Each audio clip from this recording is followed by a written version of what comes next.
that we cannot be with you in person today. The current situation in the region made the travel impossible for us. I'm very much grateful to the CVF and Dawn Media for making it possible to join you in this way. My name is Ali Gülcagün. I'm presenting on behalf of the Global Renewables Congress, drawing on a new report by our colleague Dr. David Jacobs on Pakistan's solar revolution and what it means for the global south.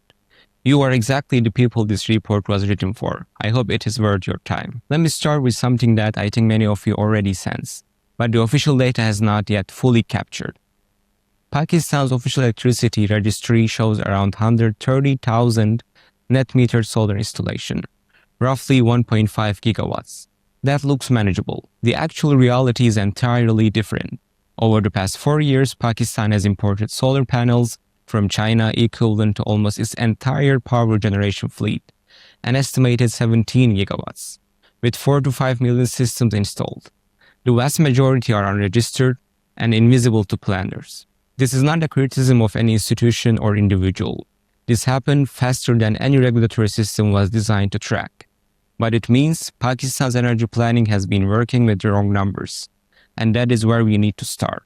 Why did millions of Pakistani families install solar panels with no government support? The answer, I think, is quite straightforward. The grid was not delivering what people needed, and three things converged at once. First, prices. Grid electricity rose 155% between 21 and 24. Bills in Karachi and Lahore began exceeding a monthly rent. Solar became a financial necessity, not a lifestyle choice. Second, reliability. Load shedding lasted 8 to 12 hours a day in many areas. No cooling in 45-degree heat, no production for industry. The grid was failing to deliver. Third, cost of panels dropped 80% globally. Chinese exports increasing the flow to the global south. Combine those three. The consumer decision is not surprising. It is rational. Where did those unaffordable prices come from? Understanding that is critical. Pakistan introduced capacity payments for private power producers in 1994, a reasonable response to severe electricity shortages at the time. Investors received fixed payments whether their plants generated electricity or not. But look at what that created. The share of Pakistan's electricity tariff going to capacity payments, so simply paying plants to exist, rose from 41% in 21-22 to 61.5% by 23-24. Nearly 2/3 of every electricity bill now goes to power plants barely running, because solar has displaced the need for them. The policy designed to secure affordable electricity became the primary driver of the unaffordability that is now pushing consumers off the grid entirely. The same logic played out in Pakistan's gas supply contracts.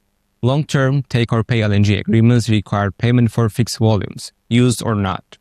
When grid demand fell because millions switched to solar, Pakistan found itself paying for gas it no longer needed. By 25, roughly 45 of 120 contracted cargoes, nearly 40% had to be cancelled.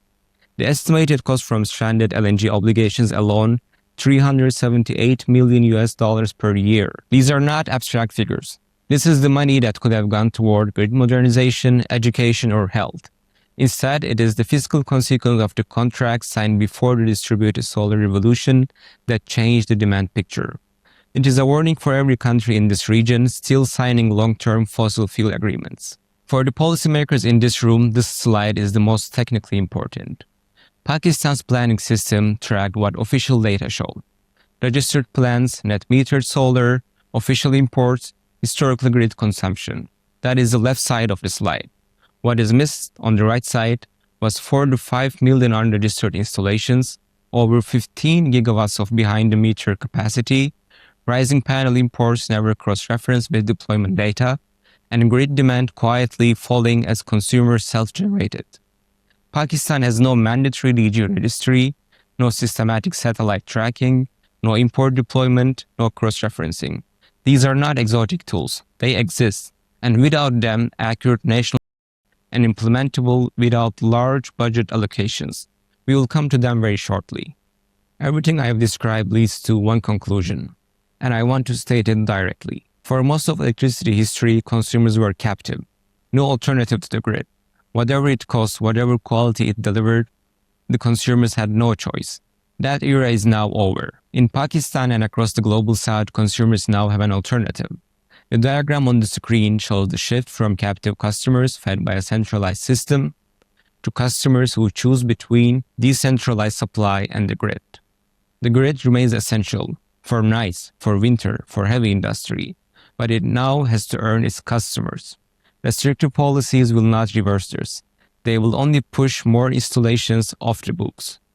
So the question is, what should be done? The report identifies 5 interconnected policy areas. Let me take each one very briefly. First, rate design. Remove legacy costs from bills. Introduce time-of-use tariffs and make grid usage fees flexible enough to compete with self-generation. Second, contracts. No new inflexible take-or-pay agreements. Include volume flexibility in every new power purchase or fuel supply contract. Third, track distributed solar.